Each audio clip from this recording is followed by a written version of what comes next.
शुरुआत करते हैं दोस्तों आज के न्यूज़पेपर की हम एडिटोरियल वाले हिस्से के साथ में। आज 15 जनवरी 2024 है और दिन है सोमवार।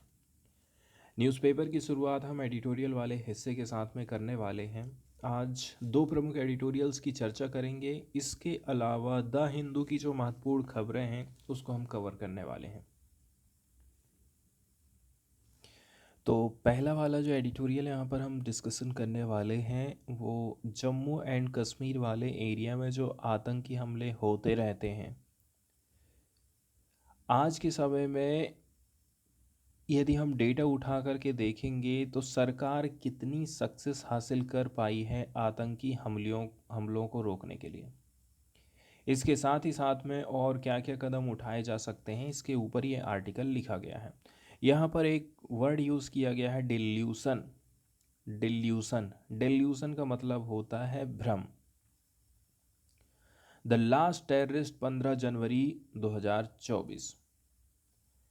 सरकार को ऐसा लगा कि यदि हम 15 जनवरी 2024 को जो ऑपरेशन चलाए थे या फिर जो घटना घटित हुई थी आतंकियों के बीच में, इसको यदि हमने ख़त्म कर दिए तो आतंकवादी ख़त्म ही हो गए। सरकार के मन में ऐसा भ्रम बैठ गया है, तो इसको कैसे करके दूर किया जा सकता है।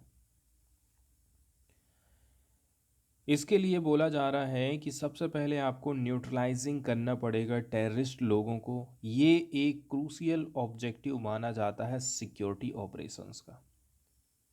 सिक्योरिटी ऑपरेशन जब भी चलाए जाते हैं तो हम ये सोचते हैं कि जो टेररिस्ट लोग हैं उनको हम न्यूट्रलाइज कर दें, ठीक है, मतलब उनके मन में कभी इस प्रकार की भावना ही पैदा ना हो। But it ought not to become the overriding factor in the context of there being lower terror indices। लेकिन यदि आप ऐसा कर रहे हो तो इसका मतलब ये नहीं है कि आने वाले टाइम पीरियड में जो टेररिस्ट अटैक हैं वो वाली जो घटनाएं हैं वो कम होंगी।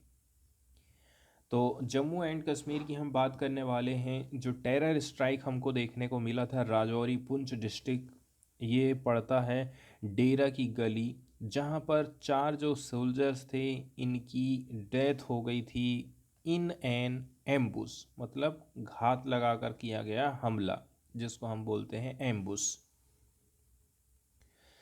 इसके बाद कुछ इस प्रकार के भी आरोप लगाए जा रहे हैं कि जो 3 सिविलियन हैं, 3 civilian were alleged to have been killed by security forces। 3 civilian लोगों की जानें गई हैं ऑपरेशन जो चलाया गया था सिक्योरिटी फोर्सेस के द्वारा। यहाँ पर कुछ मीडिया रिपोर्ट इस प्रकार से भी आई हैं, giving the nuances related to number of terrorist. Nuances मतलब होता है बारीकियाँ। killed by paramilitary force in 2023 which was lower than the previous year and hence a cause of concern। इस साल आपने कितने आतंकवादियों को मारे, पिछले साल कितने आतंकवादियों को मारे, ये दोनों को कंपेयर करके देखेंगे तो ऐसा लगेगा कि नहीं, हम लोग अच्छे से काम नहीं कर पाए जितना पहले हम किए थे। इसके बाद यूनियन होम मिनिस्टर ने भी रिव्यू किया था सिक्योरिटी सिचुएशन को इन द यूनियन टेरिटरी। साथ ही साथ में उन्होंने आह्वान किया था सिक्योरिटी फोर्सेस का कि आप जो है डिस्ट्रॉय कर दीजिए टेरर इंफ्रास्ट्रक्चर को। इसके बाद राजौरी पुंछ डिस्ट्रिक्ट की जो घटना घटित हुई थी उसका यहाँ पर अवलोकन किया जाता है। राजौरी पुंछ ज़िले में जो इंसर्जेंसी हुई थी वो ये बताती है, ठीक है, कि वो ये आर्गूमेंट दे रही है to the futility of an obsession with the number of kills. आप ये कहोगे कि नहीं आतंकी घटनाओं से कम लोग मारे जा रहे हैं तो ये बिल्कुल यहाँ पर निरर्थक सिद्ध हो जाता है। इसका मतलब ये है कि आप लास्ट टेररिस्ट को कभी भी ख़त्म नहीं कर पाए हैं। इंसर्जेंसी जो रही थी 1990 से लेकर के अर्ली 2000 तक का जो दशक रहा था, इस टाइम में यहाँ पर काफ़ी पीक में हुआ करती थी इंसर्जेंसी। इस प्रकार की घटनाएं यहाँ पर घटित होती रहती थी। इसके बाद बोला जा रहा है कि जो सिचुएशन है बाद में बदलती है। सन 11-12 की यदि हम बात करें, the reason was on the verge of being declare terror free. इसके बाद इस कैटेगरी में ये आ गया कि इस एरिया को आप टेरर फ्री घोषित कर सकते हैं। लेकिन ये बात तो बिल्कुल क्लियर हो गई है कि जो स्टेट मशीनरी है वो इतनी योग्य नहीं थी कि वो कंसोलिडेट कर सके एंड बिल्डअप कर सके ऑन देयर गेन्स मेड। अभी तक आपने जो चीज़ हासिल कर लिए हैं उस चीज़ को आप कंटिन्यू नहीं रख पा रहे हैं, फिर से यहाँ पर इंसर्जेंसी खड़ी होने लग जा रही। रीजन के बारे में बात करी जाती है तो जो one of the main attributes है जिसके चलते चलते री इमरजेंस हो रहा है इस एरिया में इनस्टेबिलिटी का, वो है misplaced focus of counter terrorism approach. Counter terrorism approach को लेकर के आपका गलत दृष्टिकोण है, इसलिए ये लोग फिर से पैदा हो जा रहे हैं। यदि हम थोड़े से डेटा उठा करके देखें, किलिंग के पैरामीटर को उठा करके देखें, सक्सेसफुल काउंटर टेरर कैंपेन की हम बात करें, we may have been winning the battle by addressing the symptom, but it has indeed been at the cost of campaign। कोई भी आप घटना उठा करके देख लीजिए, सबसे पहले तो हम हमारे सैनिकों को खो देते हैं, उस खोने की कीमत में ही हम किसी आतंकवादी को मार पाते हैं। इस प्रकार की घटनाएं हम देख रहे हैं।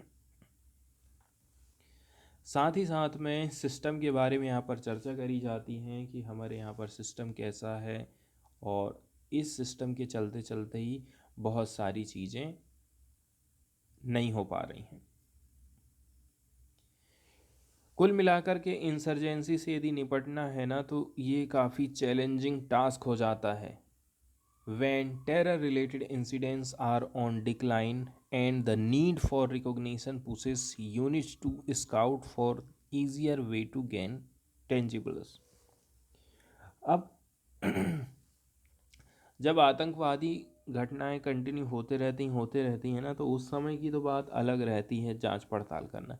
लेकिन ऐसे टाइम में जबकि जो आतंक से रिलेटेड घटनाएं हैं ना वो कम होते जा रही हैं, ऐसे समय में चीज़ों का पता लगाना और भी ज़्यादा मुश्किल काम होते जाता है। टेरर रिलेटेड फैटलिटीज़ की बात करें, मृत्यु की बात करें जम्मू एंड कश्मीर में, तो साल में आप देखेंगे 2000 प्लस हो गई है।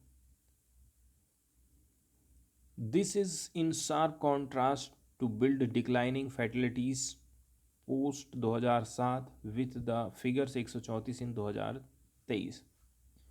हालांकि डेटा यहाँ पर उठा करके देखा जाए तो बोला जा रहा है 2007 के बाद से आप फैटिलिटी को देखेंगे, जैसे 2023 में यहाँ 134 हुआ करता था।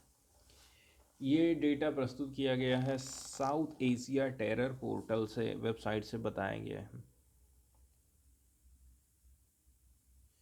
आगे देखा जाए तो बहुत सारी ऐसी घटनाएं हुई हैं और इन घटनाओं से हम क्या क्या सीख लिए हैं। काउंटर इंसर्जेंसी से आप क्लासिकल टीचिंग ले सकते हैं, tactical level operation duly backed by psychological operation have to be people centric. आप जितने भी कदम उठा रहे हैं, साइकोलॉजिकल ऑपरेशन ले रहे हैं, टेक्टिकल लेवल ऑपरेशन चला रहे हैं, तो यह इनको आप पीपल सेंट्रिक रखिए। मतलब आपको लोगों का दिल जीतना है, लोगों का माइंड जीतना है, ये काफ़ी इम्पोर्टेंट हो जाता है यदि आपको आतंकवाद को ख़त्म करना है तो। साथ ही साथ में आपको प्रिजर्व करके रखना पड़ेगा पीपुल्स की एस्पायरेशंस को, is the most often sacrificed at altar to so called performance imperative. ये चीज़ लोगों को ज़्यादा ध्यान में नहीं रहती, इसको हमें ज़्यादा ध्यान देने की ज़रूरत है। पॉलिसी फार्मूलेशन कैसा रहेगा हमारा,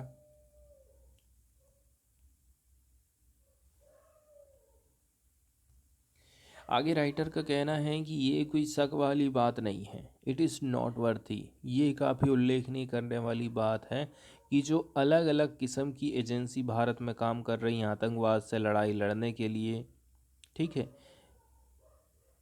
the state involve in A conflict zone do formulate and execute people centric policies. यहाँ पर सरकारें क्या काम करती हैं, पॉलिसी बनाएंगी, पॉलिसी को फार्मुलेट करेंगी, साथ ही साथ में उसको लागू करने का काम करती हैं, जो कि पीपल सेंट्रिक पॉलिसीज़ हुआ करती हैं। लेकिन यहाँ पर कल्चरल जो ओरिएंटेशन होता है ना, ये चीज़ को यहाँ से गायब कर दिया जाता है। इसके चलते चलते आप देखेंगे जो 3 सिविलियंस की डेथ है जम्मू एंड कश्मीर में हमको देखने को मिला। ऐसे बहुत सारे इंस्टांसेस हुए हैं, एग्जाम्पल हैं, उदाहरण हम पेश कर सकते हैं। We have suffered an avoidable loss of officers. ऐसी बहुत सारी कंडीशन आई हैं जहाँ पर हम हमारे जो ऑफिसर्स लोग हैं, हमारे जो जवान हैं, उनकी जान बचा सकते थे। आगे जो पॉलिटिकल प्रोसेस में गैप आ रहा है, इसके बारे में चर्चा करी जाती है।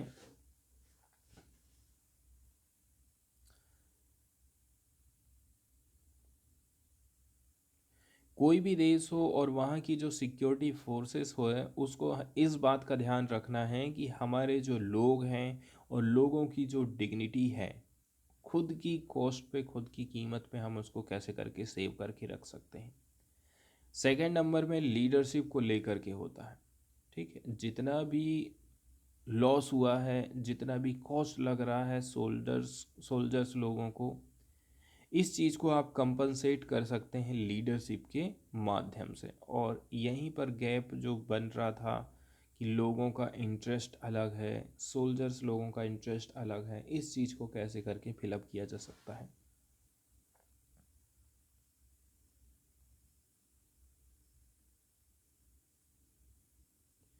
इसके बाद में सेकंड वाला जो एडिटोरियल यहाँ पर हम डिस्कशन करने वाले हैं, वो ऑनलाइन गेमिंग इंडस्ट्री को कैसे करके हम रेगुलेट कर सकते हैं, इसके ऊपर लिखा गया है।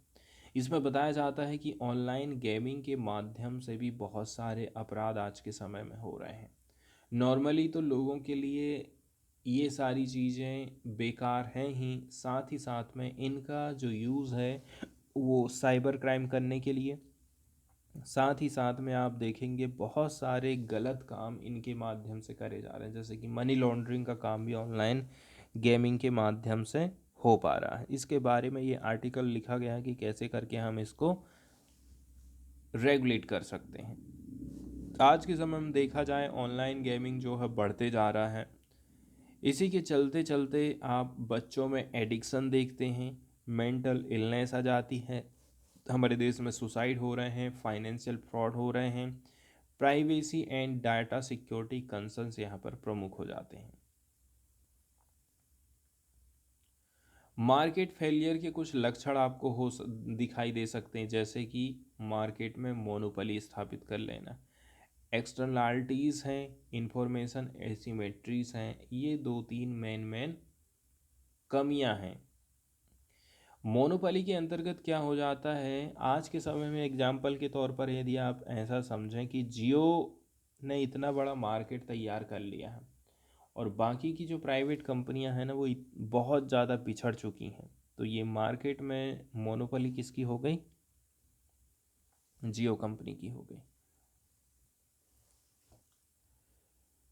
आगे बोला जा रहा है कि हमारी जो इकोनॉमिक वैल्यू है वो कम हो जाती है, साथ ही साथ में जो सामाजिक वेलबींग है, ये वाले जो लक्षण हैं वो भी कम हो जाते हैं। आगे बताया जाता है कि सरकार क्या क्या चीज़ कर सकती है।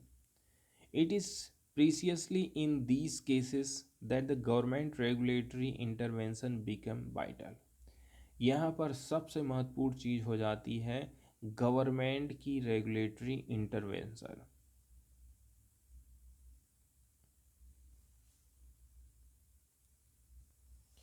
आगे कुछ कुछ फैक्ट प्रस्तुत किए जाते हैं, जैसे कि भारत में कितने इंटरनेट यूज़र हैं, कितने सारे लोग जो है ऑनलाइन एप्लीकेशन का इस्तेमाल कर रहे हैं। कुल मिलाकर के भारत में ऑनलाइन सर्विसेज एंड उसकी मार्केटिंग के बारे में यहाँ पर चर्चा करी जाती है।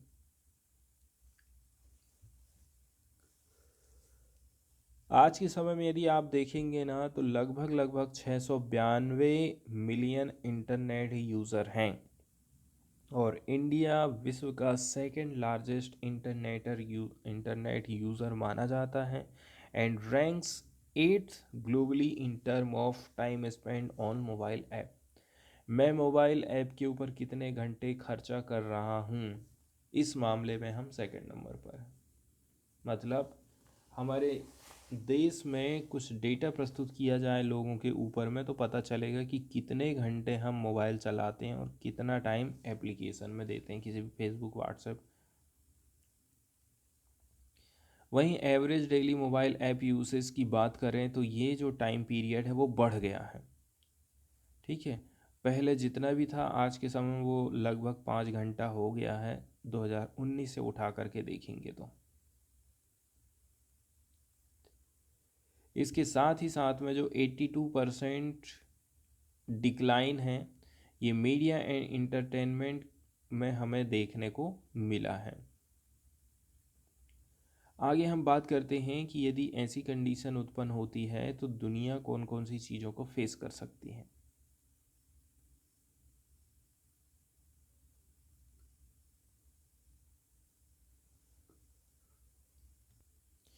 तो सबसे पहले नंबर की बात यह है, किसी की बॉडी में किसी का शरीर लगा देते हैं। पार्टिकुलरली ये चीज़ करी जाती है हीरो हीरोइन में या फिर किसी सुंदर लड़की में। उससे पैसे ऐंठना है, उसके बारे में गलत इन्फॉर्मेशन किसी को फैलाना है, तो इस प्रकार के काम यदि करना है तो वो डीप फेक के माध्यम से आज के समय में संभव हो पाए हैं। और मार्केट की बात करें तो आज का जो मार्केट है वो इन सारी चीज़ों को रोकने में फेल हो गया है। आगे हम बात कर लेते हैं कि सरकार कौन कौन से कदम उठा रही है ऑनलाइन गेमिंग के सेक्टर को कंट्रोल करने को लेकर के। तो गवर्नमेंट का जो रिस्पॉन्ड है इस प्रकार के चैलेंज को लेकर के वो ये है कि हम एक नया रेगुलेशन बिल लेकर के आ जाते हैं। इस लैंडस्केप में देखा जाए एक इम्पॉर्टेंट सेक्टर है ऑनलाइन गेमिंग, जहां पर market failure is becoming evident and yet there is no adequate regulation. Market failure हो जा रहा है, इसका रीज़न ये है कि हम एडिक्वेट रेगुलेशन लेकर के नहीं आए हैं। वहीं ऑनलाइन गेमिंग इंडस्ट्री की हम बात करें तो जो स्टार्टअप का इकोसिस्टम है वो ग्रो हो रहा है 27% के हिसाब से। एंड ये काफ़ी वाइडली तौर पर एस्टिमेशन लगाया जा रहा है कि artificial intelligence and online gaming ये दोनों मिलाकर के $300 बिलियन का फ़ायदा पहुंचा सकते हैं इंडिया की जीडीपी को 2026-27 के दौरान। इस प्रकार से ऑनलाइन गेमिंग में जो वृद्धि हो रही है, जिसके चलते चलते कुछ कुछ चीज़ें हैं उनके ऊपर कंसर्न्स पैदा हो रहा है, जैसे कि addiction, mental illness, suicide, financial fraud हो सकता है, प्राइवेसी एंड डाटा सिक्योरिटी के से रिलेटेड कंसर्न हो सकते हैं। सबसे लास्ट में money laundering and national security concerns other realities हैं। आगे राइटर का कहना है कि इस सेक्टर को कंट्रोल करने के लिए, रेगुलेट करने के लिए अभी भी कौन कौन सी चीज़ों की कमी हम महसूस करते हैं। पहले नंबर की बात यह है, हम कोई ऐसा मैकेनिज़्म नहीं बना करके लेकर के आए हैं for individual to differentiate between legitimate gaming platform and legal gaming betting site. कौन सही है कौन गलत है, यही चीज़ तो अंतर यहाँ पर नहीं हो पा रहा है। कुल मिलाकर के इलीगल जो गैम्बलिंग है और बैटिंग साइट है वो चीज़ बंद नहीं हो पा रही है। साथ ही साथ में यदि अतिरिक्त में और भी बात करें तो एक स्पेशलाइज्ड रेगुलेटरी अथॉरिटी की कमी है इंडिया में। तीसरे नंबर में बोला जा रहा है कि जो नंबर ऑफ इलीगल ऑपरेटर्स हैं is multiplying by the day. आज के समय में ऐसा हो जा रहा है कि समय के साथ साथ इनकी संख्या तेज़ी के साथ में बढ़ते जा रही है। एंड बोला जा रहा है कि इंडिया ने रजिस्टर्ड किया है ग्रोथ रेट 20% की इन द पास्ट 3 ईयर। पिछले 3 साल का यदि हम रिकॉर्ड उठा करके देखेंगे।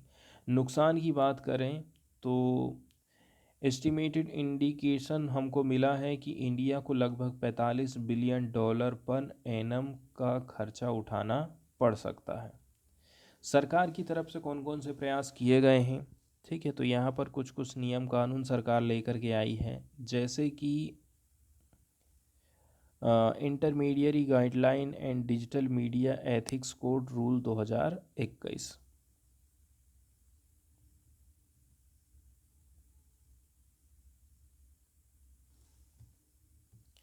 आगे सबसे बढ़िया जो एग्जाम्पल प्रस्तुत किया गया है वो यूनाइटेड किंगडम की तरफ से प्रस्तुत किया गया है।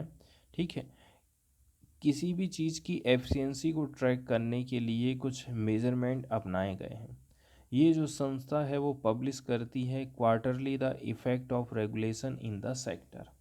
ठीक है, किसी भी सेक्टर में किसका कितना योगदान रहा, कितना असर पड़ पाया, इसके बारे में जांच होती है। इसके अलावा जो रिसेंटली एक रिपोर्ट आई है उसने बोला है, सन 2017 की से ही हम बात कर रहे हैं, operators who fail afoul of player protection requirement have been subjected to significant multi million pound fine. जो भी रिक्वायरमेंट है उसको आप यदि पूरा नहीं करते हैं तो बहुत सारे रुपए पैसे का जुर्माना आपके ऊपर ठोका जा सकता है। इसके बाद नेक्स्ट न्यूज़ की तरफ यदि हम जाएं तो पहली न्यूज़ ब्रू रिफ्यूजी से रिलेटेड है, जिसको हम ब्रू या फिर रियांग बोलते हैं। ये एक ऐसा समुदाय है जो कि इंडिजीनियस कैटेगरी में आता है नॉर्थ ईस्ट एंड इंडिया में, और ये लोग ज़्यादातर त्रिपुरा, मिजोरम एंड असम में रहते हैं। Tripura they are recognize as a particularly vulnerable tribal group, और वहीं त्रिपुरा में इनको पीवीटीजी के अंतर्गत रखा जाता है। वहीं मिजोरम की यदि हम बात करें तो इनको टारगेट किया जाता है by the group that do not consider them indigenous to the state. कौन लोग हमला करते हैं? पार्टिकुलरली जो लोग यहाँ रह रहे हैं और बाहर से उनको यदि ऐसा लगा कि कोई भी व्यक्ति बाहर से आकर के बस रहा है तो उसको नुकसान पहुंचाने की कोशिश की जाती है। 1997 में एथनिक क्लैसेस हुआ था जिसमें लगभग 37,000, ठीक है, ब्रूस फेल्ड ममित, 37,000 लोगों को एक जगह से दूसरी जगह क्या करना पड़ा था, स्थापित करना पड़ा था। इसके अलावा कोलासिब एंड लुंगेली डिस्ट्रिक्ट में आपको कुछ दूर में जाती हुई चीज़ें दिखाई देंगी। फिर आगे बोला जा रहा है, देखिए कितने सारे जो ब्रू रिफ्यूजी हैं उनको एक जगह से दूसरी जगह ले जाना पड़ा। ऐसा क्यों हो रहा है? क्योंकि दोनों पार्टियों के बीच में कन्फ्लिक्ट चलने लगा था। ठीक है, तो ऐसा यहाँ पर ज़्यादातर हम देखते हैं। तो ये लोग कहाँ चले गए? अब ये चले गए मिजोरम के ममित, कोलासिब एंड लुंगेली डिस्ट्रिक्ट में, और ये रिलीफ कैंप में रह रहे थे त्रिपुरा में। तभी से लेकर के देखा जाए लगभग 5,000 रिटर्न हो चुके हैं मिजोरम इन 8 फेज। 8 फेज में ये काम किया जा रहा है। लगभग 32,000 अभी भी जो है 6 रिलीफ कैंप में रह रहे हैं नॉर्थ त्रिपुरा में।